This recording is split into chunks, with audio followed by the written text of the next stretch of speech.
মাগুরা ২ আসনে বাংলাদেশ জামায়াতে ইসলামীর নির্বাচনী পথসভা অনুষ্ঠান। বিস্তারিত মোহাম্মদ আলামিন শেখের প্রতিবেদনে। মাগুরা ২ আসনে বাংলাদেশ জামায়াতে ইসলামী মনোনীত প্রার্থী এমবি বাকেরের পক্ষে মোহাম্মদপুর ইউনিয়নের ৪ নং ওয়ার্ড ধোয়াইল বাজারে নির্বাচনী পথসভা অনুষ্ঠান আয়োজিত হয়েছে।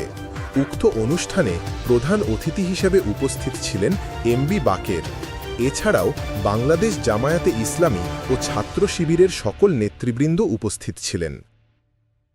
এদেশের মানুষ এবার আগামী ফেব্রুয়ারি ২৬ ফেব্রুয়ারিতে একটি উৎসব মুখর পরিবেশে, একটি ঈদের আনন্দ মুখর পরিবেশে তারা তাদের নেতা নির্বাচন করার জন্য দেশকে আধিপত্যবাদ মুক্ত, জুলুম মুক্ত, চাঁদাবাজ মুক্ত, সন্ত্রাস মুক্ত, বেকার মুক্ত, মাদক মুক্ত করার জন্য তাদের ভোট তারা প্রয়োগ করবে ইনশাআল্লাহ।